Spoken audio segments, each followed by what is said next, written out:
Hey everybody, I'm Zach. And I'm Jesse. You're watching Tesla Time News, Episode 363 on Now You Know. All right, so I want to lead off the show with this story about why we follow and support Elon.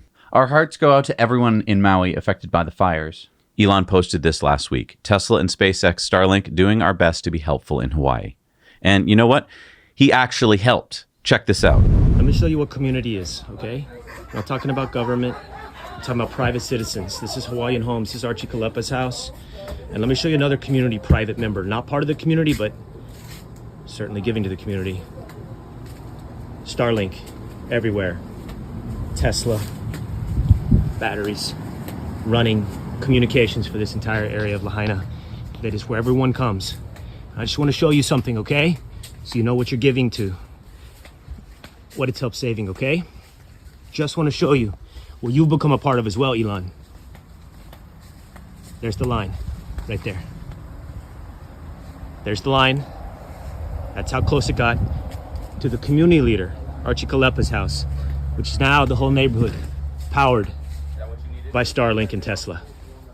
That was Will Kane showing one of over 50 Starlink Powerwall stations that SpaceX and Tesla donated to help the people on the ground in Maui to get power and internet after the devastating fires that have killed over 100 people, with more than 1,000 people missing, and destroyed and damaged about 3,000 homes and businesses. And to the people out there in the world who think that Elon is just some crazy billionaire. No, Elon cares about people. He doesn't turn on a big PR campaign to glorify his actions. He quietly steps in to help when help is needed. Whether it's sending Starlinks to Ukraine or drinking water to Flint, Michigan, or Powerwalls and Starlinks to Maui, on top of all the other incredible things that his companies are doing to better humanity, he goes above and beyond all the time to help his fellow humans all around the globe. But you wouldn't know that by watching and reading the mass media. They don't cover this, and that's why you've got us, bringing you independent news every week. So thank you so much for watching and supporting us. Let's get into some more news. So Tesla has reintroduced new versions of the Model S and the Model X, bringing back the standard range options with shorter ranges and lower prices. The Model S standard range now starts at $78,490 with a range of 320 miles, compared to the long-range version's 405 miles. The Model X standard range starts at $88,490 with a range of 269 miles, 79 miles less than the long-range version. So that means that both the shorter range versions are $10,000 cheaper. Correct. When are these new versions going to be available? Deliveries are set to begin next month in the US. Tesla has confirmed that they are basically software locking the battery capacity of the long-range versions. We're locked out. Wait, so why is Tesla doing this and not just making a smaller, cheaper, and lighter battery pack version? Upselling!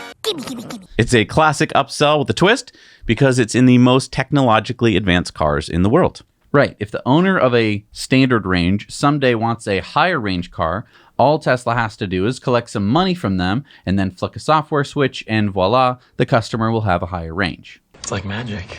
So essentially $10,000 for an extra 85 miles of range, or $118 per mile, or $73 a kilometer. So, what do you think? Will people buy the cheaper version and then buy the extra range? I wish that the federal rules didn't have that weird distinction between a $55,000 limit for the sedan and $80,000 for the SUV. Otherwise, Tesla could get the Model S to qualify for the federal tax incentive. Or if they could somehow get the Model X to come in under $80,000. It's just another $9,000 off, Tesla. Let's just make the battery even smaller. It's the super short range Model X. Just think about that for 1 second, though. What if they did that? What if they offered a super small range Model X? You bought it for $20,000 less. Then you got it home and you paid the extra $20,000 and you up the range and you get the federal tax credit. It's a great twist. It's called the Vinnie Van Boozolini loophole. Now, there is an interesting thing about having a software-locked Tesla, and that is that you can charge up to 100% because that 100% is actually, good point, slightly less. And so instead of, normally buying a, 200 and something mile range car where you're only going to be charging to like just 200 or, even less because you want to keep it in that 80% state of charge range, here you don't have to worry about that. You can charge it up to 100% every day. The supercharging goes a lot faster. It feels faster. Good point. It's not that bad because that top end range you almost never use anyway. Really good point. Yeah, I'd really love to know what you guys think. Let us know down below. And while Tesla was busy offering cheaper Model S's and X's in the US, Tesla was also busy last week cutting prices of the Model 3 and Model Y in China. Yeah, check this out. Tesla reduced the price of the long-range Model Y from 313,900 won to 299,900 won, and the Model Y Performance from 363,900 won to 349,900 won. So that's 14,000 won, or about $1,900. Yeah, and it says on the Tesla China Model 3 configurator page, if you place an order for the current Model 3 rear-wheel drive version and complete the delivery within the time limit, you can enjoy an insurance subsidy of 8,000 yuan. So why is Tesla doing this? Well, Chinese customers have to take delivery by September 30th, right? So my guess is two things. Number one, Tesla wants to make sure that they have strong sales right up until the end of Q3. And maybe this is signaling the beginning of the refresh coming in October, the Project Highland Model 3. What are your thoughts? I mean, the Highland has been rumored for a while, and you could do all these price cuts and increase demand till the end of the quarter. So that way, anyone who is on the fence and thinking like, oh, but maybe I want the Highland is going to go for getting the car. And that way, Tesla isn't stuck with a whole bunch of non-Highland inventory. Right. But then I guess it would be October 1st would be the first day of Highland. There'd be some announcement, I'm guessing. Yeah, what do you guys think? All right, we're back, Bob, for another round of Who's Adding NACS this week. And it's nice to be back, Bob, to talk about an automaker that I didn't know even made any real EVs. Honda. You're right, Bob. Honda did make the Honda Clarity Electric for 3 years, from 2017 to 2020. It only had 89 miles of range, and it was only sold in Oregon and California as a compliance car. So if Honda's adding NACS, which electric car are they going to add it to, Bob? Well, Bob, Honda will be introducing the all-electric Honda Prologue, which is a 2-row midsize SUV, early next year, which will be built on the GM Ultium platform. An American Honda Motor Company CEO Noriya Kaihara said this about joining NACS. It's quite important. We also have to push NACS as well. It is clear. So basically a GM car then, Bob? Is this why Honda had to do this? Because GM already announced that they were joining NACS and the Prologue is a GM car under the hood? That is Acura Bob. Sorry, Bob, I didn't catch you there. What? Sorry to confuse, Bob. What I was referring to is the Acura ZDX.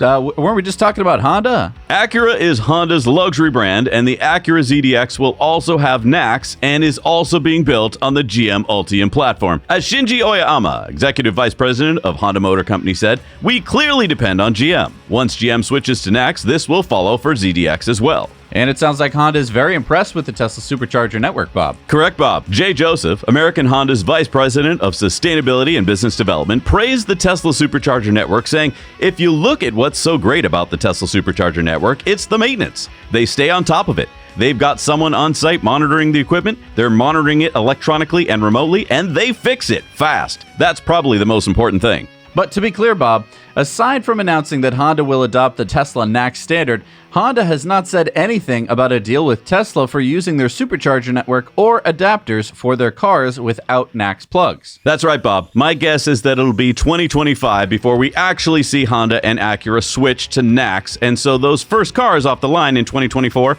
will probably still have CCS plugs, which could hurt demand. Right, Bob, because who wants an EV that you can't yet charge at the supercharger network? And before we wrap up, this just in. Fisker, maker of the Fisker Ocean electric SUV, says they have just reached a deal with Tesla and will also adopt NACS, allowing their customers to start supercharging in Q1 of 2025 using an adapter at first until their cars start getting the NACS plug. So there you have it, folks. Honda, Acura, and Fisker are the three latest brands on Who's Adding NACS this week. So as Bob and Bob just mentioned, Acura, Honda's luxury brand, has just unveiled their first EV, the ZDX SUV at Monterey Car Week. So the ZDX will be available in two powertrains, the A-Spec and the S-Type. That's not confusing at all. So here's a chart of the specs to hopefully make it less confusing. The ZDX will have a charging speed of up to 190 kilowatts, so nothing great. And as we mentioned, it should have the NACS plug starting in 2025 or so. So if I was in the market for an electric SUV, I just don't know if the ZDX would even make it onto my maybe list. I mean, compared to the Tesla Model Y, would a 60,000-ish A-Spec ZDX with 325 miles of range and 190 kilowatt charging speed entice you? I mean, look at that lame 11-inch screen there. Yeah, but it's going to have an 18-speaker Bang & Olufsen audio system. Look, I've heard a bunch of B&O systems that have not impressed me lately. I mean, in our Ford F-150 Lightning, we've got a B&O, and I think B&O sold out a while ago. When I was a kid, they made great stuff, but I have just not heard anything that has impressed me lately, so that's nothing that impresses me. Okay, but how about the Acura Watch 360 Plus hands-free driving system and automatic parking assist? Yeah, we have to experience it when it comes out. What does it do? Is it like BlueCruise? Like, who knows? I don't know. What do you guys think? Would you consider this Acura versus a Model Y? Electric trains. I used to have an electric train set mounted to a full sheet of plywood. It was so much fun. But I remember spending a lot of time with like the rubbing alcohol, trying to clean the track so that the train would run smoothly because it got its power through the track. Well, we just spoke to the CEO of Intramotev, Timothy Lucchini, over on our other sister channel, Disruptive Investing, about his startup, which makes electric trains. But not maybe what you're thinking. Yeah, they don't make electric locomotives. They electrify rail cars themselves. It's fascinating. I love our Disruptive Investing channel because we get to talk with so many smart people. Visionaries, people who see solutions to problems and then go about trying to solve them. I think you're really going to enjoy learning about how Intramotev is innovating to make this 200-year-old technology even better. Cleaner for sure, but also faster and cheaper. So if you haven't already discovered our Disruptive Investing channel, then now's the time to go check it out and meet dozens of incredible founders and CEOs like the CEO of Intramotev. And you know, when we were talking with the CEO of Intramotev, we asked him about career opportunities, and he said they're looking for engineers. Now, becoming an electric train engineer may sound complicated, but there's a fun and easy way to learn more about it. Brilliant covers all sorts of concepts and topics. Brilliant is a great way to learn math, data science, and computer science interactively. These are some of the skills needed by businesses today. Professionals and students alike can hone skills or learn new ones. I like that Brilliant makes it easy to level up fast with fun, bite-sized lessons. And the real-time feedback and simple explanations make learning efficient. It's easy to stay on track with fun content that's always well-paced, game-like progress tracking, and friendly reminders. And you progress through lessons and challenges tailored to your level. Lessons are designed for ages 13 and up. The Learning app is a game changer when it comes to math, science, and computer science skills. To try everything Brilliant has to offer for free for a full 30 days, click on the link in the description at brilliant.org/nowyouknow. The first 200 will get 20% off Brilliant's annual premium subscription. Thank you to Brilliant for sponsoring this episode. Now, we reported on this a few weeks ago as Texas was considering making the Tesla NACS standard a requirement for charging companies to get federal funds when they build new EV chargers. Last Wednesday, the Texas Transportation Commission approved its plan to require companies to include the Tesla NACS plug at EV charging stations to be eligible for federal funds, despite calls for more time to re-engineer and test the connectors. More time to test the connectors? What, the 12 years that they've been doing this isn't long enough? A few more years is all we need. Look, yeah, after we first reported on this, a bunch of the big charging companies like Electrify America pushed back against the Texas Transportation Commission, and the vote got delayed. I think they were hoping to either stall it for quite a while or maybe altogether, but it's now a requirement. So from now on, charging stations in Texas will need to have both the CCS and the NACS plug if they want access to federal money. And by the way, Texas will be getting more money for EV charging stations from the federal government than any other state.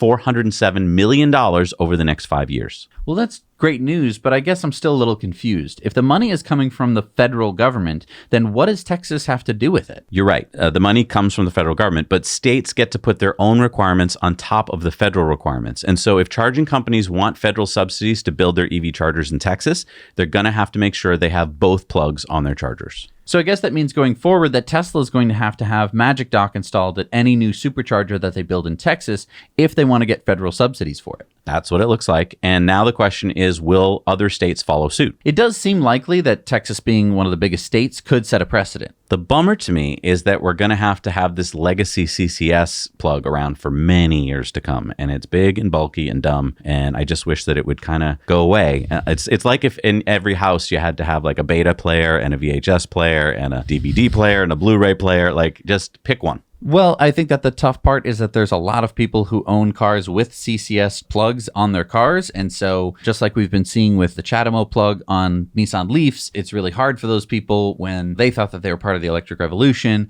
Turns out they chose, the wrong horse. He chose poorly. And so you kind of have to let those cars come to the end of their lives before you can, discontinue plugs like that. Right.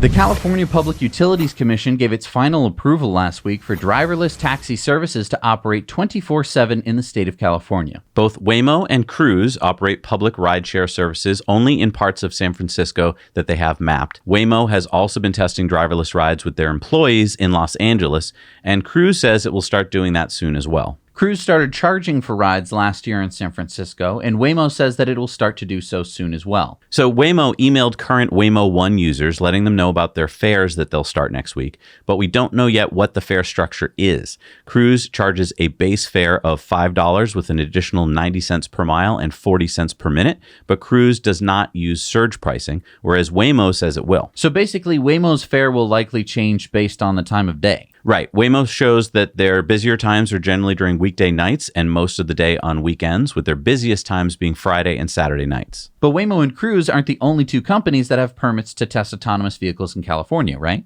Right. There's currently over 40 companies that hold valid permits to test autonomous vehicles in California, but Waymo and Cruise can now charge customers and operate in San Francisco at all hours.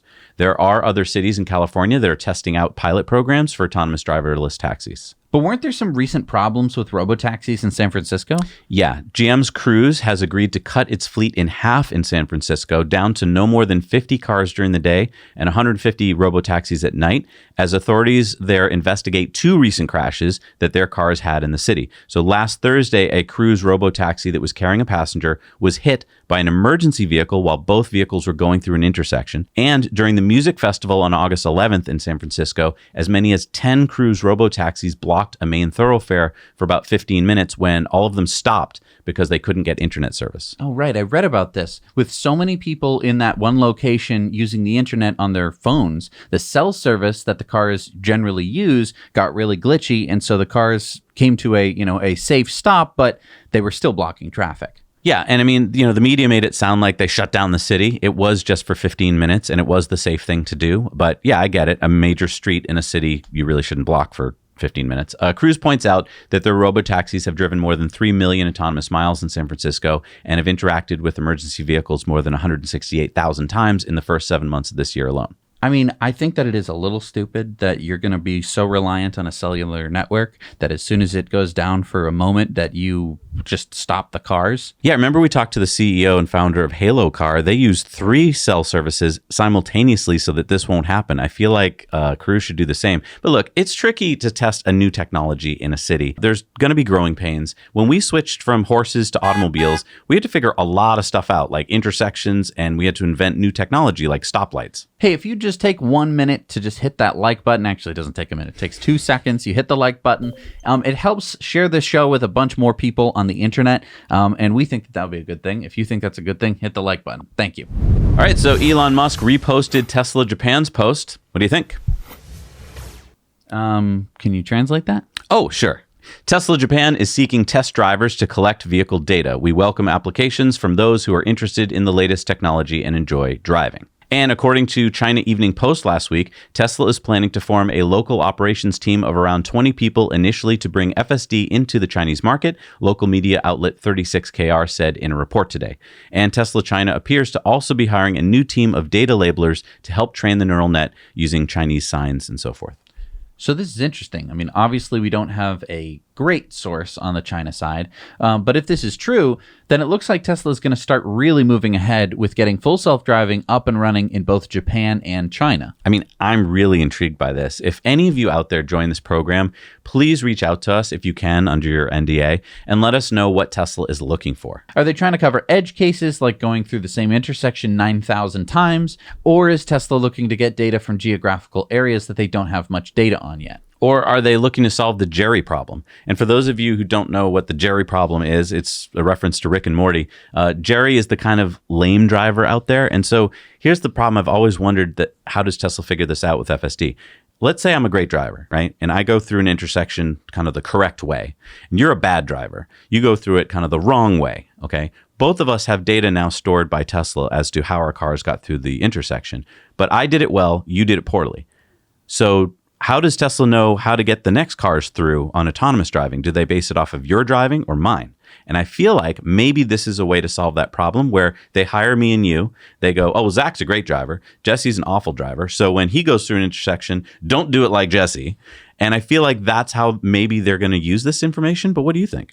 I don't know. I mean, I'm no AI expert, but I do know about garbage in, garbage out. If you have bad data going into a system, you can't really get any useful information out of it. Ask me how I know. I've done scientific tests before. And when I didn't have good data, because either I screwed something up or, we're trying to measure something that's too tiny, you can't make any useful, conclusions from it. Right. And when we're talking about AI, that means that you're not training the neural net the proper way to drive. You're just kind of teaching it the average way to drive. And I think that that's maybe what something like this is going to be tackling. But again, it could just be, kind of starting like a seed, training the neural net how to drive in Japan, how to drive in China. That could be kind of the start of where they're at. So we have a new job posting at Tesla that's giving us some insight into a new program that Tesla may be starting soon. Sawyer Merritt first spotted this, so hat tip to you, sir. Melissa Porsche Blakely, staff program manager of business development at Tesla, posted this job listing for Tesla rental program in Texas on LinkedIn, saying big things happening. The listing doesn't explicitly explain the rental program, but it does say this: lead in the launch of the Tesla rental program in Texas and support the team on launching a small pilot in all Texas collision sites. So this makes sense, right? You bring your Tesla into a Tesla body repair shop. It's going to be there for a few days while they wait for parts and they do the work and then they have to do the paint, etc. Meanwhile, you need a car. So if Tesla has a Tesla rental program set up right there, since you're already a Tesla owner, you're very likely to want another Tesla. Boom. Right. It enhances the customer experience at the collision repair center, and it brings in more revenue for Tesla as opposed to you having to rent from Hertz or Avis. And I just want to go back to that big things are happening part. I mean, could this be even bigger? Yeah. Could this be Tesla rentals at airports? Could this become a whole new business? Tesla rentals, like, in general? I mean, the weird part is that you'd think that if Tesla was going to make a true car rental service, that they wouldn't have just sold a whole bunch of Teslas to like Hertz and Avis and Enterprise and all their competition. Like, imagine if it was, we're Tesla, that's the only place you get to rent a Tesla from besides Turo. Yeah, really, let us know what you think. Is this going to become like Tesla's new thing where they're just going to have like Tesla rental centers, or is this just for their collision body shops? Because there's been this thing with Tesla service, and we're, everyone got mad at us the first time we ever said anything negative about Tesla when it was Tesla service. One of the things was you're supposed to get a loaner. And Elon had said way back in the days of the Model S that you would be getting a Tesla for your loaner that was better than the Tesla that you currently have. And everyone thought that was a great idea because that sounds really fun. But it's not that easy to do. I have a Tesla Model S long range, so I get a Plaid when I, turn to my car. I have a Plaid, so I want a Roadster. Right. It's a tall order, especially when they're trying to fix your car. That's kind of the most important part. Right. They're not necessarily, it's like trying to get people loaners. Look, what I hate is just that a lot of times they're like, well, here's a token for a Hertz car. And then you go to Hertz and you get like a Corolla. And like, I don't want an ICE car anymore. I want an electric car. Or they'll say like, oh, well, we can Uber you home. And it's like, that's an hour and a half away. Right. I'm not going to take an Uber that long. And they're like, well, we'll give you a credit. Right. And I'm like, I still don't want to do that because then I have to come back. Yeah, they're so Silicon Valley. Anyway, let us know what you think. All right, it's time for Cybertruck Roundup. Yeehaw! The Cybertruck Roundup. What do we got this week, Jess? Yeah, all right. Let's start off with a look into the Cybertruck VIN numbers. Ooh. Cybertruck Owners Club user CValue13 shared this. Now, long story short, we're trying to figure out which ones are alphas, which ones are betas, which ones are release candidates, and which ones are finally production.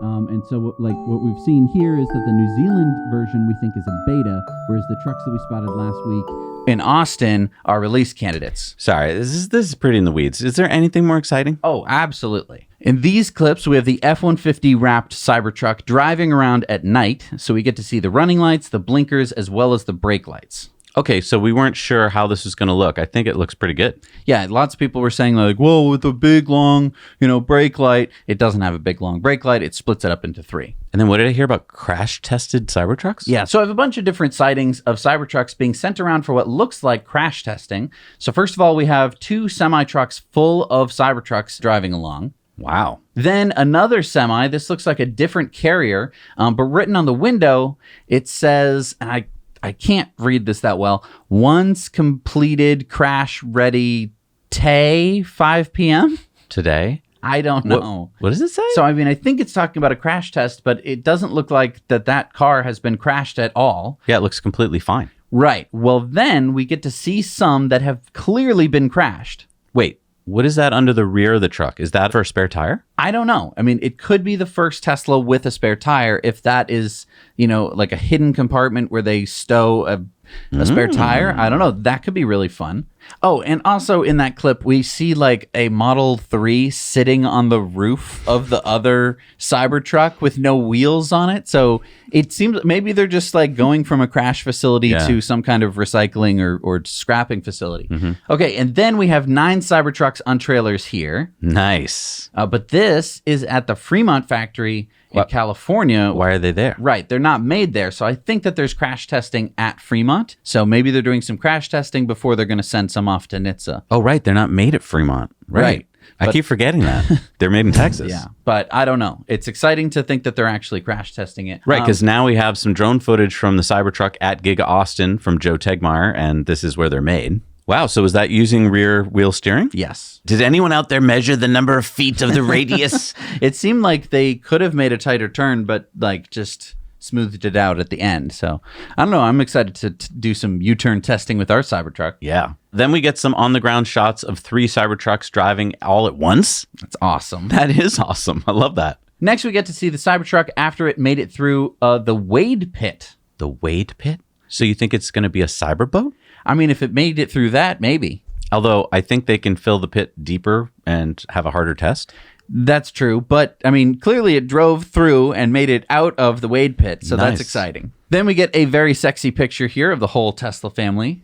Sexy? I'm too sexy for my car. Sexy. With the What? C in the middle. SOS 3. Look, just read it. X. Just read the image. Gotcha. Okay.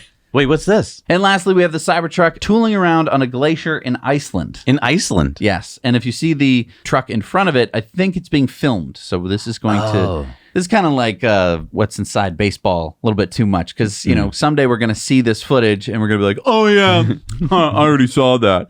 But it is very exciting. This points to the launch being fairly soon. Yes, it does. Anyway, if you want to talk all about this and more, head over to our friends at Cybertruck Owners Club. They help sponsor the show, and there they have the latest and greatest information on Cybertruck. So do you remember this? This was before Sparky. We were driving a BMW i3, and we were looking to buy a level 2 wall charger for it. This must have been like 2015.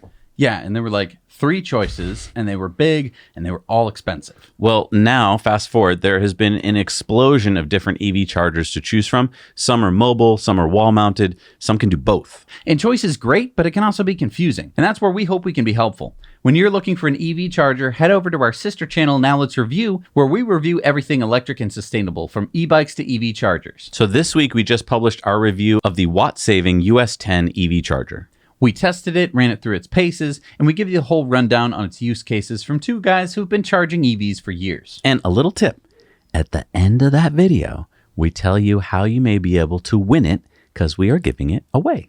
So go to Now Let's Review and find out how.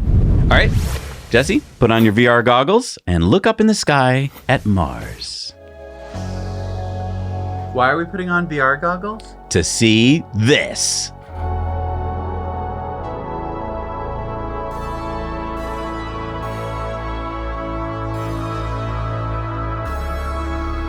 There's a Jeep on Mars? It's not a Jeep. It's a Thar.e. A Thar.e? It's a new all-electric, rugged 4x4 SUV concept from Mahindra Electric Automobiles, or MEAL, a subsidiary of Mahindra in India. The Thar.e will be built on a derivative of the VW MEB electric platform. So the same platform as the VW ID3, ID7, and ID Buzz, and the Ford Explorer? Yep, Mahindra says that VW will supply the motors and BYD will supply the batteries. Okay, you can take your goggles off now. So when is this coming out? Mahindra didn't say, but they said that their first EV is set to launch in October of 2025. They also plan to have a second EV model coming in 2026. Well, count me in the not excited category. You can put all the vehicles you want on a CGI Mars background, but it'll count when they actually start delivering. Yeah, but I do want to point something out. The video that you were just watching there had 4.7 million views in the first 4 days. And if you compare that to most marketing videos that most major car manufacturers put out that get 100,000 views on a good day, that's insane numbers. So, I mean, I feel like people in India are very excited about this. And even if you're like, well, but India has so many people, if you divide by the population of India compared to the United States, that would be like a 1 million view video coming out in the United States. So it's still pretty big. Yeah. Well, there's electric Lambos now. What? There's an electric Lamborghini right there. Check this out. I present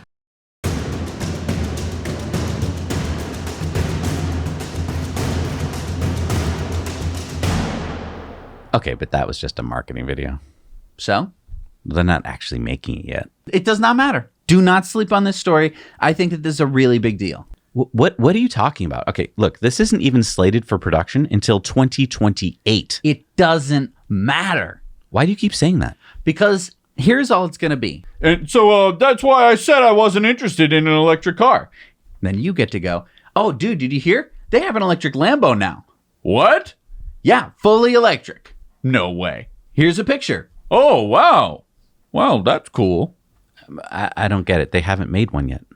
no, that would be doing some. Are you even listening? When was the last time you saw a Lamborghini? In Marbella, Spain.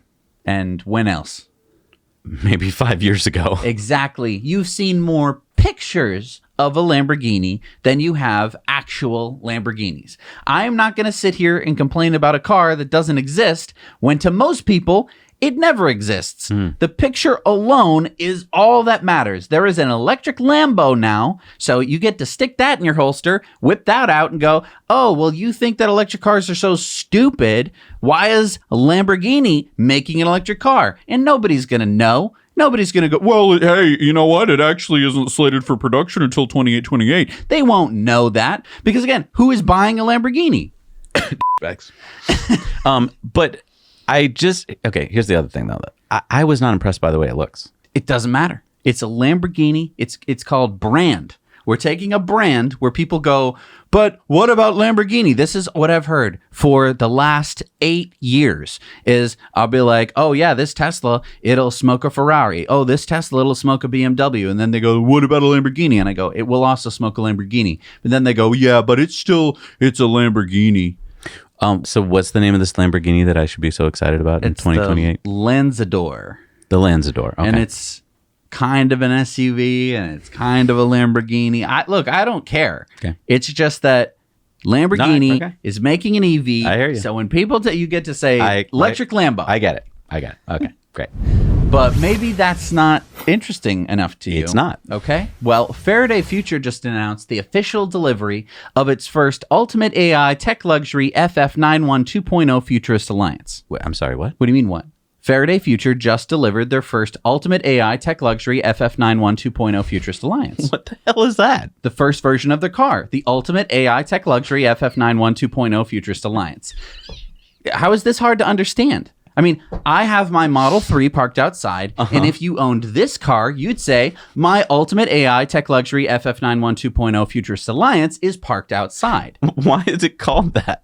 The Futurist Alliance? It sounds like it's from Star Trek. Well, if you read their press release, it sounds like it was written by a Chinese AI and translated to English. I mean, here's just a little excerpt for you from Faraday Future. Private Collections Motors, a major player in the luxury car market here in SoCal, is the company's first user to receive its FF91 2.0 Futurist Alliance. The company believes that this is indicative of how the U.S. luxury car industry values Faraday Future's ultimate AI tech luxury product and brand. But of course, the kicker of the whole thing is that after a 5-year delay, the car that's finally being delivered, the ultimate AI... No, I don't want to hear that. Okay, well... The FF91 is being delivered at a price of $309,000. What? Yeah. And so you could get a Plaid for $200,000 less, a faster 0 to 60 time, and 15 more miles of range. What did you just say? How much is $309,000. What? So you could either buy a house or you could buy this car. And it's slower than a Plaid, It has less range than a Plaid. It doesn't have the Supercharger network. Oh my And God. anytime you talk about it, you're going to have to say the ultimate AI tech luxury FF91 2.0 Futurist Alliance. They're going to have different versions of it. No. They're going to have Spire. No, I don't want to hear about it. So, No. You remember 2 months ago when they said that we're producing them? Yes. Took to an extra 2 months for them to make the first one. Yes. And then they gave it to people who could afford $309,000. The Ford's hands-free driving software is called BlueCruise. You got it right. You said BlueCruise. Because that's what it's called. Anyway, now that Ford has upgraded BlueCruise to version 1.2, which offers hands-free lane changes. Hang on, it's BlueCruise. That's what I said. Anyway, now that they've upgraded it, it looks like Ford is going to start charging a subscription model for it. Wait, so our Ford F-150 Lightning came with BlueCruise. You're saying that now certain models are going to start to not come with it included? Right. Ford says customers who buy the 2024 Mustang Mach-E or the F-150 Lightning will get a free 90-day BlueCruise trial. Blue's ready to help me look for clues. Are you? And then after that, you'll have the choice to either purchase it for a 3-year package for $2,100 at the point of sale, or you can buy a yearly subscription for $800, or you can buy a $75 subscription per month. Look, I think Ford's CEO, Jim Farley, thinks he can use a play from Elon's Tesla playbook and create a new revenue stream by charging a subscription for BlueCruise. I don't think that many customers will find BlueCruise, it's BlueCruise, all that valuable. I know what it's called. I mean, it only works on certain highways and only on the straight stretches at that. I'd really like to know what you guys think, especially if you've experienced BlueCruise lately. Would you be willing to pay $75 a month for it? And Ford says it's going to roll out BlueCruise 1.3 soon, which promises to make, quote, hands-free highway driving even better. I'm gonna miss you. BlueCruise. Right. That's what the whole story was about, BlueCruise. I think that the elephant in the room here is that, people want to talk about Tesla's full self-driving, which is full self-driving, or will be, hopefully, knock on wood. But what Ford is doing is basically autopilot. Right. And every Tesla that you buy now comes with autopilot standard. Good point. And in fact, you can use autopilot even on back roads. It's not perfect. Right. But like on the highway, it's really good. And no, I want to stress that, like, with our Ford F-150, you get on a stretch of highway that is covered under their program, and then all of a sudden, it just drops you out. And later, when you go look at the map, you're like, oh, that little stretch, for some reason, is not covered. you can go to their website, you can open their map, and when it's all zoomed out like this, it looks great. When you start to zoom in, There's whole stretches. You'll find where it's not even like, there's whole highways that don't have it. But then you zoom in and you see that there's like a curve on a certain part of the highway. Yeah, it doesn't cover that. No. But it'll get you all the way up to the curve, which is a very Bugs Bunny thing to do. Right. Hey, have I got the EV for you? Okay. But you're never going to guess what it is. Okay. I'll give you 3 stats, and let's see if you can guess what it is. All right. Okay. So it has 48-volt electric powertrain with a 15-kilowatt motor for 20 horsepower. Is it the Tesla Quad for kids? Nope. So that's number 1. It's a replica of a 1929 vehicle. That's number 2. Yeah, I wasn't really around in 1929. Okay. Last hint. It has a range of 65 miles, and it costs $115,000. What, $115,000 with a range of 65 miles? Are you sure you have your stats right? I mean, who would pay $115,000 for a range of 65 miles? Well, it appears 99 people are willing to pay that price because the Little Car Company, in collaboration with Bentley, is going to make 99 first editions of the Bentley Blower Junior. That was a 4.5-liter supercharged car number 2 back in 1929. So this tandem-seater car first appeared in 1929 and was the fastest race car of its day. It actually won the Le Mans 24-hour race in 1930. This new electric version is an 85% sized replica with a top speed of 45 miles an hour in the UK and Europe and 25 miles an hour in the US, because it is road legal. They repurposed the fuel pressure pump as the drive mode selector, so you can now choose Comfort for 2 kilowatts of power, Bentley for 8 kilowatts of power, or Sport for 15 kilowatts. Production should begin in Q2 of next year. Okay. So, I mean, it's cheaper than the FF91. Sure. But I just want to say, if you wanted to make a chitty chitty bang bang electric car, I feel like, for $115,000. Right. Why not make it go faster?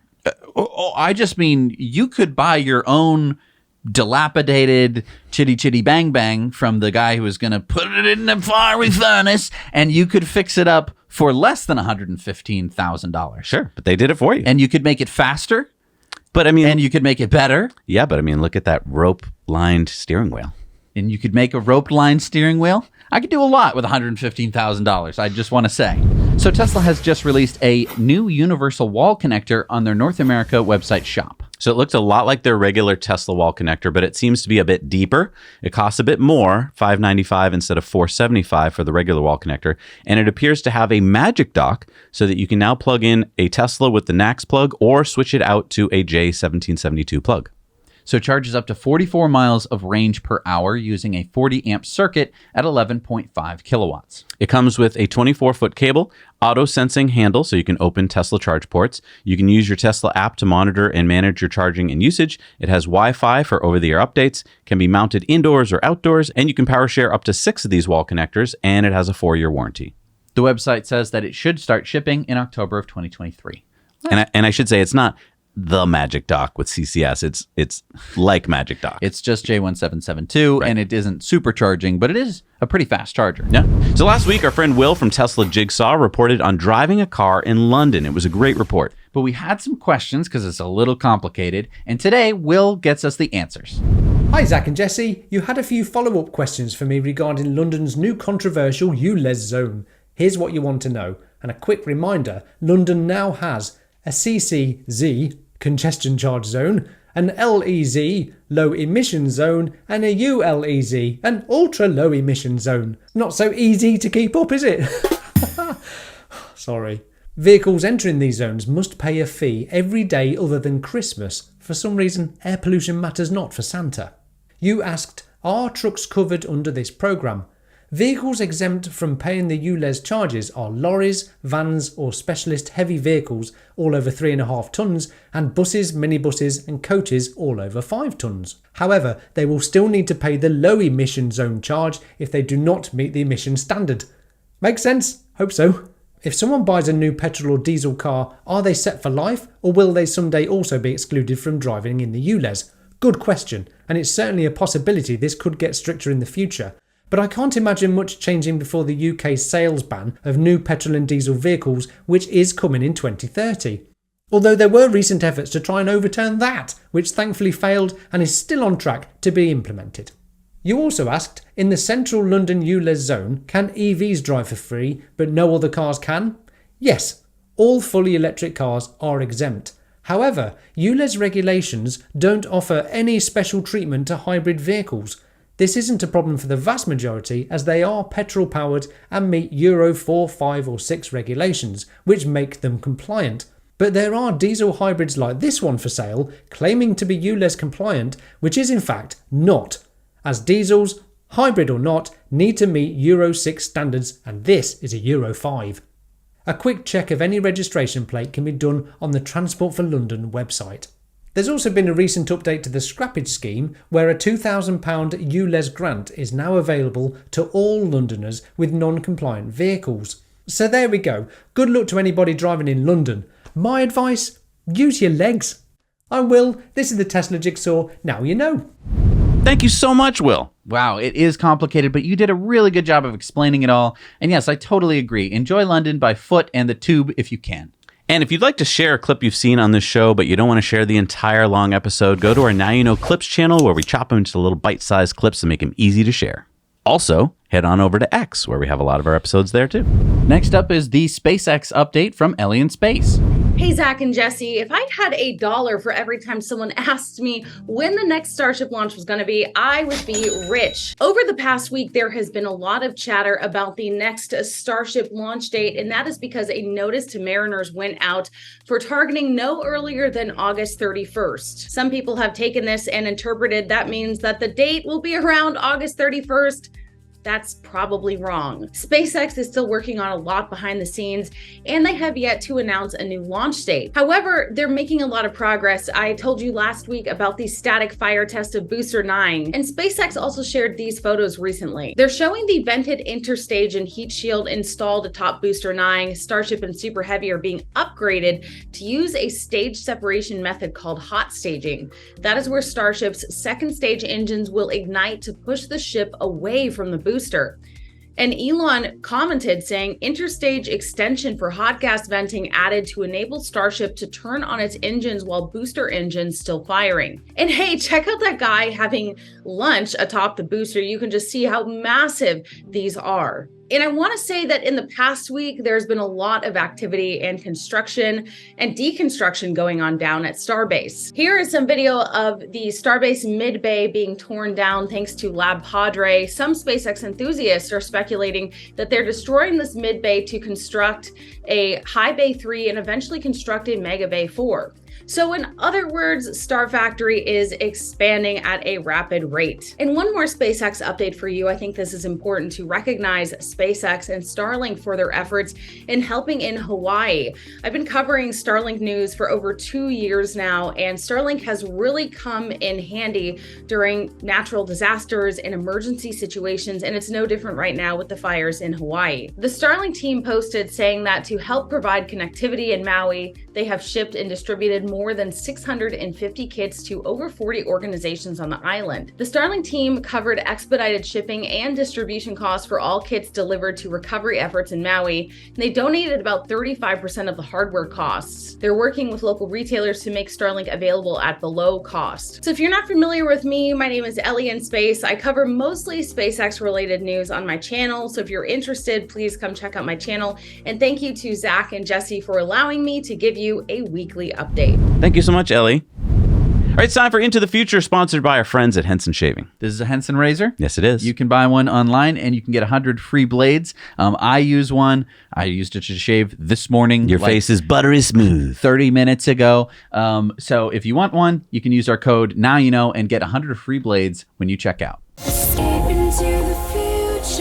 So we don't spend a lot of time on Tesla Time News talking about new battery chemistries unless they appear to be a reality. Yeah, almost every day we get a report of some lab or some company coming out with the next best battery.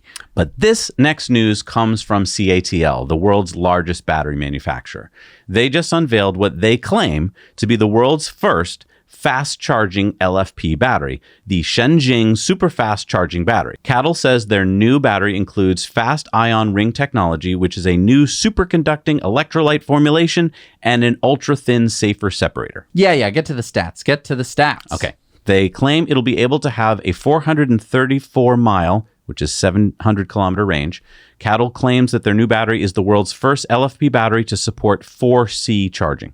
So C is the capacitance, or basically how deep the battery can charge. You can kind of think of this as the charging multiplier of the battery. Right. So CATL says that the battery is capable of adding 248 miles or 400 kilometers of range in 10 minutes. Okay, now I want to stop right there for a second because I think it's important for everyone to remember that the amount of range that you can put into a battery in a certain amount of time depends on the car itself. I would assume, because this is a Chinese company, that CATL is using the CLTC rated range, which is the Chinese version. And if you've probably heard us complain about the CLTC because it is very, very rosy. Right. So that could mean that those numbers are very misleading. That's a really good point. I kind of wish that they had given us more scientific numbers. CATL did say that the new battery can achieve fast charging over a wide temperature range. So according to them, it can charge 0 to 80% in 30 minutes, even in temperatures as low as minus 10 Celsius, which is 14 degrees Fahrenheit. The word Shenzhen, by the way, is a Chinese phrase praising speed. CATL says that they expect mass production by the end of this year and that new EVs equipped with this battery should be available on the market in the first quarter of 2024. And we should point out that CATL is a major supplier to Tesla. So could we be seeing this new fast LFP battery in Teslas soon? Well, there is another thing, which is that they didn't mention the price. Oh, and another thing they didn't mention is the energy density, because they told us that they could give us a battery with a range of 434 miles, because we don't know in what vehicle that is, if it's EPA rated range or if it's CLTC rated range, and we don't know how much it's going to cost. Yeah, I want to be excited. This could be really good news, but I just think we should temper our expectations. I feel like Cattle wants us to believe that this battery is going to give us like 30% improvements, when my guess is it's going to be closer to 10 or 15% improvements. Which is great, but we also need more facts to know about the price. We need to know the energy density, and I'd like to know more about the safety aspect of this ultra-thin separator. But, I mean, let us know your thoughts down below. But it could be really cool if we get faster charging. But again, I'm very jaded because we've read hundreds and hundreds of reports of the next great battery. No, I get it. Years ago. We read some like 5 years ago. Yeah, and but I mean, where are they? Yeah, but I mean, this is the largest battery manufacturer in the world. And that, I think, is the only reason why we're reporting this story. All right, it's time for Going Green. So the New York City Department of Transportation is considering changing a rule about what is a bicycle. Well, it's right there in the name. Bicycle has or two wheels. Well, not if the NYC DOT has its way. They are considering a rule which would update the rules for electric cargo bikes to allow for up to 4 wheels and allow them to be a foot wider, 4 feet instead of 3 feet. As Mayor Eric Adams says, cargo bikes have been a valuable tool in our administration's efforts to move goods throughout the city while prioritizing street safety and our environment. And these pedal assist cargo bikes will help New Yorkers get the items they need while reducing carbon emissions and traffic congestion and getting dangerous trucks off our streets. And NYC DOT Commissioner Yangis Rodriguez explained, greater use of cargo bikes will bring incredible environmental and safety benefits for New York City by reducing the number of large, high-polluting trucks on our streets. Just 2 cargo bikes can replace 1 box truck, increasing safety and reducing CO2 emissions by 14 tons per year, equivalent to 30,872 passenger car miles traveled. Wow. So this is a new law in New York? It's not final yet. The city just opened the 30-day public comment period, and the New York City Department of Transportation will hold a virtual public hearing on the proposed rule on September 13th. So New Yorkers, let them know what you think. And I just want to point out some stats here. Since the New York City's Department of Transportation commercial cargo bike pilot program launched back in 2019, the number of cargo bike deliveries in New York City has increased dramatically. In 2022, cargo bikes made more than 130,000 trips, delivering over 5 million packages, resulting in a reduction of over 650,000 metric tons of CO2 emissions. Not to mention less trucks on the street, right? That means less noise, less diesel air pollution, more parking spaces available, and less honking. And I think this is really smart to have a 4-wheeled cargo bike. Yeah, we drove a 3-wheeled cargo bike when we were in Amsterdam at the Micromobility Conference. It was really easy to get around, and it takes up so much less space. But I think that the reason that they went for the 3 wheels was because you have to do 3 wheels. Otherwise, you're some kind of, wait a minute, hang on, that's not a bicycle. That's got 4 wheels. We're going to call it something completely different because I'm a bureaucrat, and I can only see the world through the lens of what lawyers can write for me. So how could I know that this isn't a truck? Huh? I think it might be a car. This could even be an airplane for all I know because I don't know anything because I'm a bureaucrat. I just think that nobody is going to go like, wait a minute, that's got 4 besides the bureaucrats, right? Exactly. All right, it's time for Sunspots. So this X post from Tesla Energy backs up what we have been talking about last week on the show about how awesome Tesla VPPs are. Did you know that Austin, Texas has seen 40 straight days in a row of triple-digit temperatures? For our Celsius friends watching, that's at least 38 degrees Celsius every day for over a month. So the fact that Texas ERCOT grid users could get help running their air conditioning from Tesla Powerwalls, many of whom also have solar panels on their roof, is awesome. And they got paid to do it. Yeah, Stan Bush Staffing said, my Tesla electric bill is once again $0.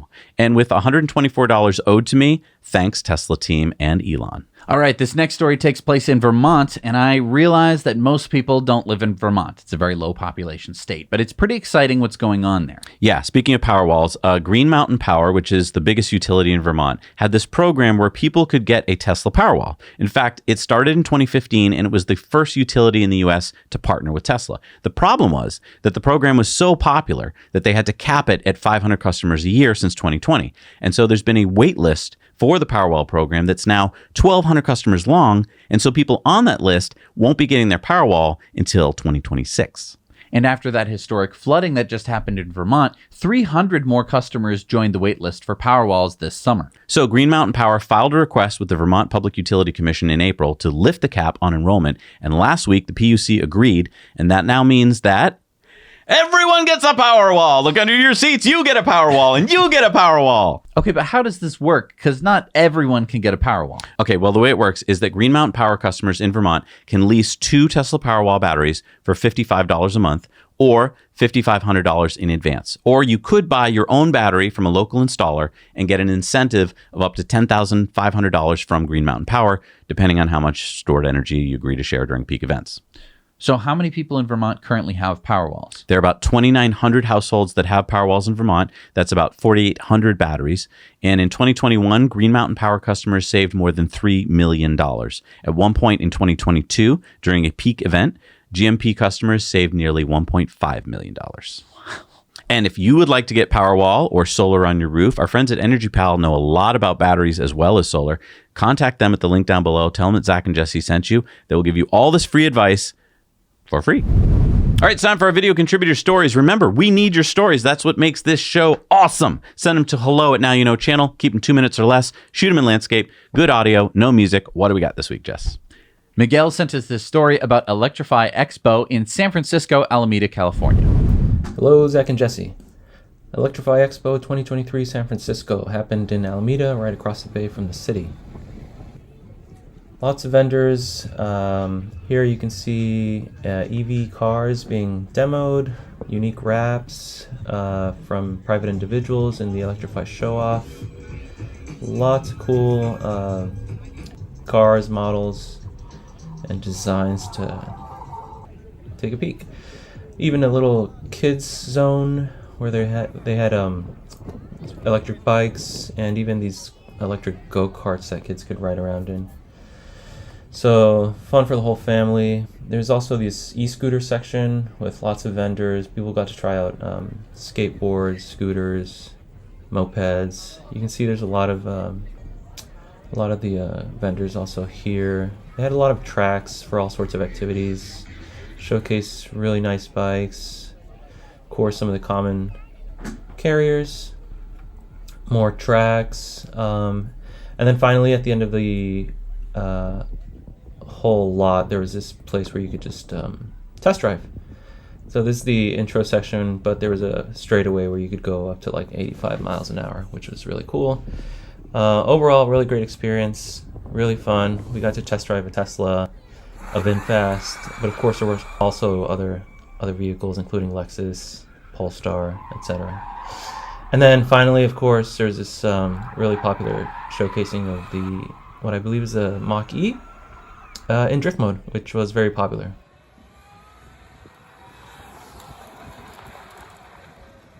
Overall, Electrify Expo was a great event in a great city and really enjoyed it. So looking forward to 2024. Now you know. I love that area in Alameda, which is that giant, big, flat area where you can hold things like this. And I mean, you can race cars and do all sorts of cool stuff. Yeah, if it looks familiar, it's because the Mythbusters used to test stuff there. All right, it's time for our Patreon bonus stories. This week, we're going to take you on a time attack in Nürburgring in Germany with a Rimac Nevera.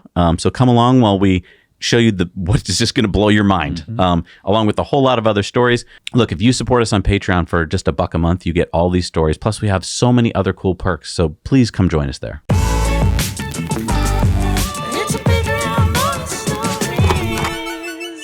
All right, we're back from the Patreon bonus stories. It's time for our Patreon poll. What was the question this week? So with the recent price cut for the Model 3, and why in China was the signaling that the Highland is going to begin deliveries in October. Patreons are usually right. So a lot of people think that October 1st is going to be Model 3 Highland Day. All right. Nobody is going along with my theory. What was your theory? My theory is that the Highland is going to be Tesla's Chinese exclusive variant. Yeah, I don't think so, but I may be right. All right, it's time for Elon's X's of the week. And Elon said, for the Tesla FSD test drive in Palo Alto tonight, I'll ask the car to drive to Zuck's house. We'll also test latest X live stream video so you can monitor our adventure in real time. If we get lucky and Zuck actually answers the door, the fight is on. Elon says, knock, knock, challenge accepted. Open the door. Thought you might want some tea, so I brought the bags. Hallmark's Catalog says, breaking, Elon Musk will live stream FSD driving him to Mark Zuckerberg's house in Palo Alto to fight. Tesla FSD test, X live stream test attempted, and Zuck fight triple header. What could go wrong, says Ashley Vance. Elon says a lot. Elon says, Zuck thread coming soon about how we would, of course, love to fight anytime, but blah, blah, UFC something, something. Doge Designer says, breaking, Mark Zuckerberg's spokesperson responds to Elon Musk. And Elon says, there was some hasty bag packing at the Zuckerberg residence today, traveling my ass. Galiafar says, why is it that when Elon Musk does anything, the mainstream media finds a way to turn it negative? And Elon says, I barely ever read them. Mainstream media is a misery magnifier. Robert Scoble says, I hate lists, so I followed everyone in AI I could find, 70,000, all by hand. It's amazing what X shows me. My thesis is that AI people are the smartest in our society. Certainly that is true in San Francisco and the Silicon Valley. There is a downside. Following a football stadium of smart people is addictive, and it's hard to go to sleep because they teach so much. Elon says, when we properly apply AI to X, the content recommendations about AI and everything else will be incredible. Gail Afar tweeted out this meme of memes doing a better job at reporting current events than the mainstream media. Elon says, true. Hallmark's Catalog says, the Musk haters are a powerful force to be reckoned with. I propose that once a week they turn their attention to someone actually horrible. Jeffrey Dahmer, Osama bin Laden, Dan O'Dowd, whoever. Imagine the crimes they could enthusiastically solve, the wars they could prevent. They literally could have exposed a crime, but they were so obsessed with Musk, they missed the fraud Milton was convicted of, even when it was right under their nose. Elon says, I wonder why. Doge Designer says, Elon Musk reportedly donated $10 million to fund a fertility and population research project. The money was given by the Musk Foundation to the University of Texas in Austin. Basil says, when you actually care about your species more than country leaders worldwide, both inspiring and sad. Elon said, I care very much. Daniel X says, struggling to do more than 7 hours of sleep. Anyone who has gone from 6 hours to 8 to 9 hours would love to hear how it has changed your perspective. Elon says, 6 hours works for me. Less than that, my brain is in pain. Doge Designer says, what's the first thing that comes to your mind when you hear the name Elon Musk? And Elon says, me. Non-aesthetic Thing says, what would you delete? Elon says, mosquitoes that carry malaria. Alex says, Zuck really trying so hard to be Elon these days. Can't tell what's real these days. Can someone please let him know on Threads that I'm popping by his house to fight as soon as he's back in town? Physics and History says, in your opinion, what's the most intriguing unanswered question in the world of science? Walter Isaacson says, why is there something rather than nothing? Elon says, that is the biggest question. Elon says, fight recap. I joked on X about fighting Zuck. Zuck then said, send me location. Italy graciously offered a coliseum. Zuck declined. I suggested his house as a safe space. Tragically, he was traveling. Is there anywhere he will fight? But then, Community Notes corrected Elon, which I think is great. Huh. The Italian government denies having offered the coliseum. Doge Designer quoted Elon saying, a little sugar is fine. Elon says, we got some cupcakes for Lex's birthday. He's been over there training. Ramp Capital Guy says, hear me out. We bundle them all together, offer a discounted price, and call it cable. And of course, he's talking about streaming services and the prices that have been going up recently. Elon says, great idea. Tesla Economics says, Elon, forget about the house fight for a sec. When are you live streaming FSD beta version 12 on X? Elon says, next week. Ooh. Jack Poso says, what if Elon held an X space on SpaceX? Elon said, definitely happening. Doge Designer says, I just saw someone reading a newspaper. It's crazy to think that newspapers exist in this online era. Elon says, newspapers. Just search the internet, particularly this platform, and print it out. Elon says, I am whatever the opposite of an escape artist is. And he said, he's in the metaverse and can't get out. That's how real it is. Most large AI systems are currently extremely wasteful with how much energy is spent on data transfer, moving same bits around versus compute. Tesla estimate is that at least an order of magnitude improvement is possible. Elon went on to say, Tesla and SpaceX Starlink doing our best to be helpful in Hawaii. And Austin said, is there anything special you have to do to get a Starlink terminal to work in Hawaii? Elon says, we're turning on anything in that region for free. Eric Berger says, according to Bryce Space Tech, SpaceX lifted nearly 10 times as much mass to orbit in the second quarter of this year as its closest competitor, the nation of China. Elon said, don't want to jinx it, but SpaceX is tracking to lift 80% of all mass to orbit. China is roughly 10%, and the rest of the world is roughly 10%. Seb says, humans now slower and worse at solving CAPTCHAs than the machine learning-powered bots. And Elon said, past bot defenses are failing. Only subscription works at scale, which is true. Yeah. Gail says, music is a limbic resonator. Elon says, the best music resonates both the limbic and cortical systems. Catherine Brodsky says, has anyone done the math on whether banning plastic bags at stores actually helps save the environment? Many people reuse them as garbage bags, etc. Now they have to buy special garbage bags that use more plastic. Elon says, there's no good reason to ban plastic bags or straws in any country where trash is not dumped in the water. And Elon announced that he just arrived in Japan. And he said the legacy blue checkmark system was corrupt to the core, and I despise those who want it back. Then he tweeted out the Tucker Carlson interview with Vivek Ramaswamy, and he says he is a very promising candidate. Elon says, every day is a brand new day. What do you want to make of it? Jonah Kreider says, powerful sentiment here. Each new day you have a fresh start to do something better, learn something new, and create a better outcome than the previous day. Elon said yes. Tesla Economics says, breaking, Zuck never left his home on vacation. Elon said, I'm just going to start hunting him in Palo Alto. SpaceX tweeted out long-duration test fire of Raptor while gimbaled 15 degrees. Landing burn, max gimbal deflection. Ho, ho, ho.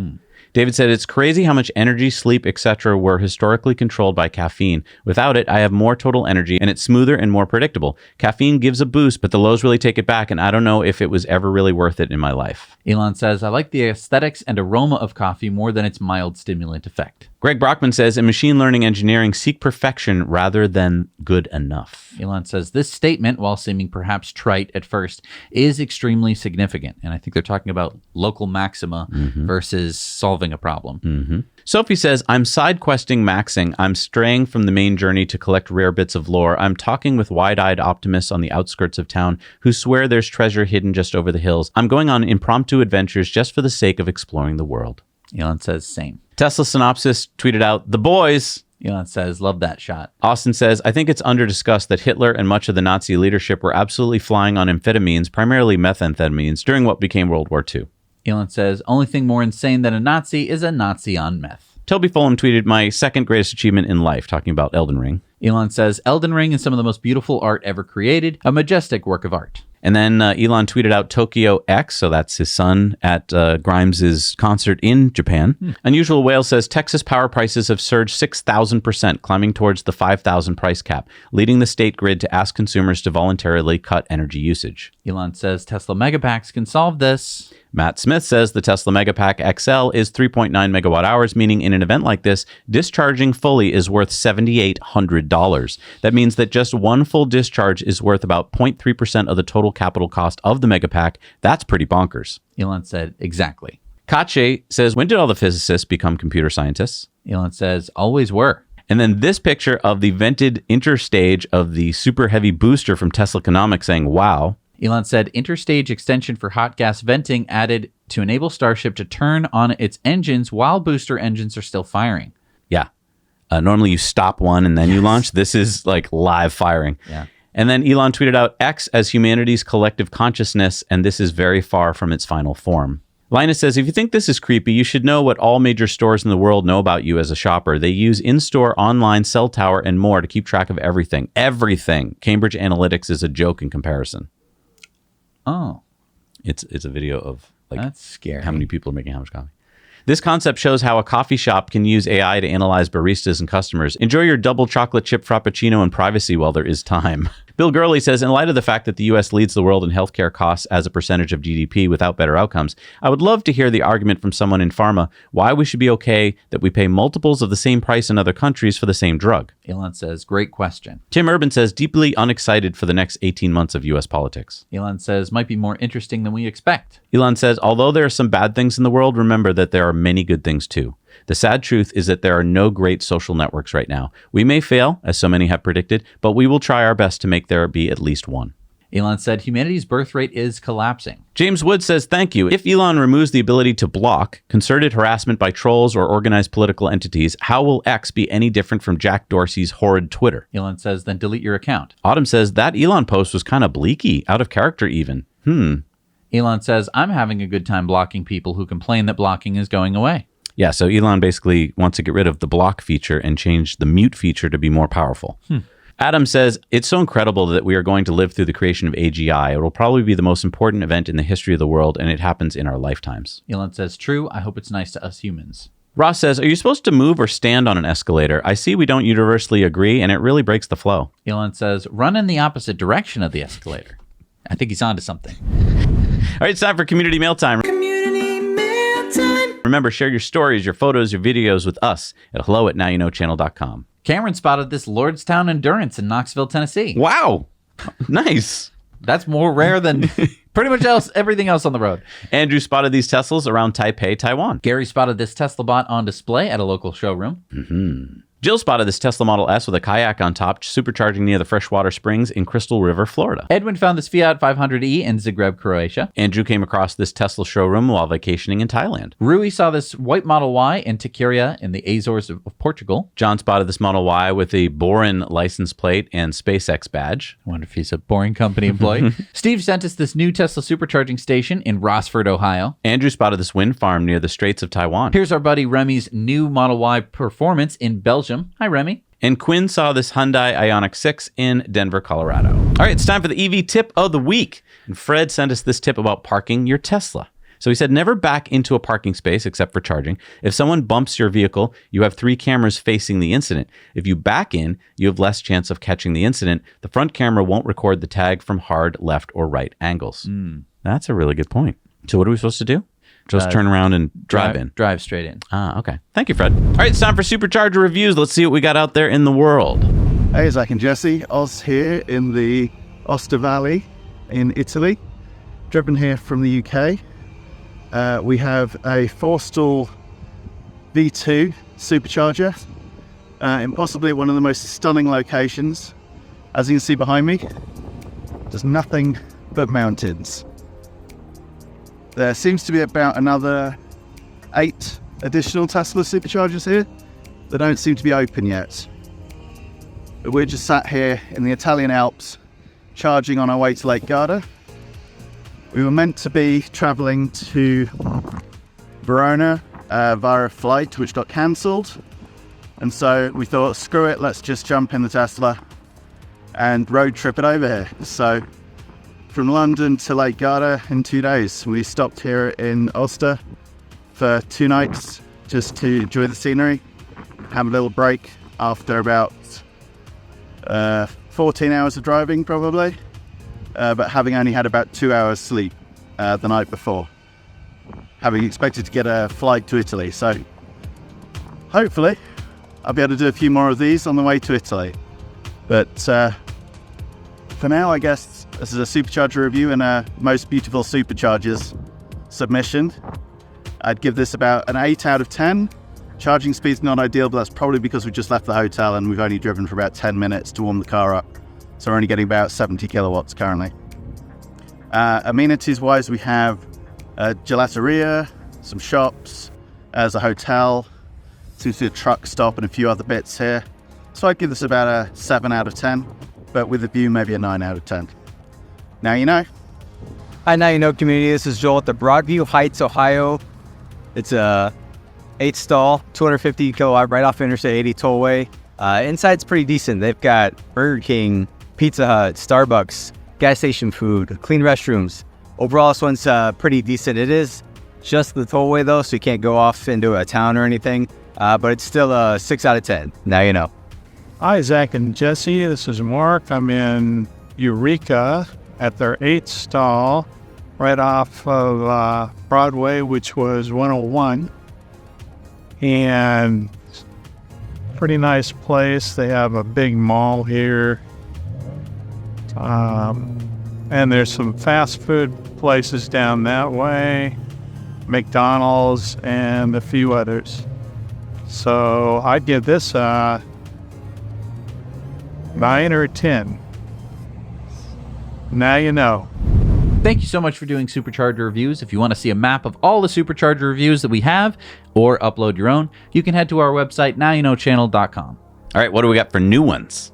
We got number 61 in New Jersey is the 8th stall in Hackensack, New Jersey. Number 25 in Finland is the 8th stall in Kenminma, Finland. The 3 stall in Shenzhen, China. Number 83 in Taiwan is the 7 stall in Pingtung, Taiwan. Number 112 in Norway is the 12 stall at Krokstad, Norway. Number 67 in Pennsylvania is the 16 stall in Matamoros, Pennsylvania. The 3 stall in Bhutan, China. Number 61 in North Carolina is the 16 stall in Charlotte. Number 132 in Texas is the 8 stall in Hamilton, Texas. Number 374 in California is the 6 stall in Olema. The 3 stall in Shijiazhuang, China. The 6 stall in Fuzhou, China. A 3 stall in Fuzhou, China. A 3 stall in Shanghai, China. A 3 stall in Suzhou, China. Number 54 in Illinois is the 16 stall in Springfield, Illinois. Number 17 in Louisiana is the 16 stall in Gonzales, Louisiana. Number 65 in Hong Kong is the 9 stall in Cyberport 3, Hong Kong. And number 1,799 in China is the 3 stall in Rugao, China.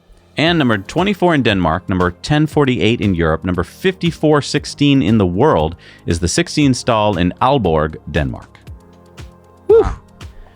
And you made it to the end of the show.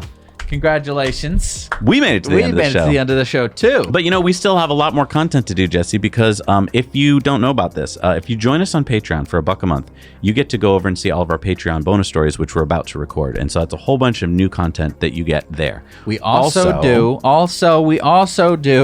the Investor Club bonus stories. So if you're interested in investing, maybe in Tesla, maybe in other electric vehicle companies, or maybe in just disruptive companies in general, you can head over to Patreon, support us for $10 a month, and join the Investor Club. And by the way, on our Investor Club live stream that we just did over the weekend, we got to hang out with not only our Investor Club members, but also the CEO and founder and the CFO of a new company. And we got to talk to them and ask questions and evaluate their company. And next Thursday, we're going to have another one of those calls with another company's CEO and C-suite. Yeah. And that's all a benefit that you get to do if you join our Investor Club. And this is stuff, I don't think I've seen this anywhere else on the internet. And then if you're like, okay, well, it's great that we get to meet these people, but I want to do more than that. Well, we also have a Slack that's part of our Investor Club. Right. And Slack is basically a communications platform where everyone in our Investor Club, these are people who watch this show so they know about Tesla, they talk about investing. Yeah. So it's a very, very exciting proposition, if I may add.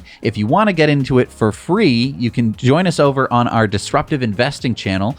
There we do disruptive investing news every week. So if you want more news and you don't want to pay for it, that's where you can check some of that stuff out. Exactly. We just talked to the CEO of Intramotev, which is a electric train company. Really exciting stuff. And again, we're, I think, one of the first on the internet to talk to most of these companies. We kind of bring them to the world. So that's the kind of work we do. If you want to support it, please consider joining us on Patreon, because YouTube lately, oh my God, and I mean lately, like the past 5 years, they just basically are like, creators, who needs them?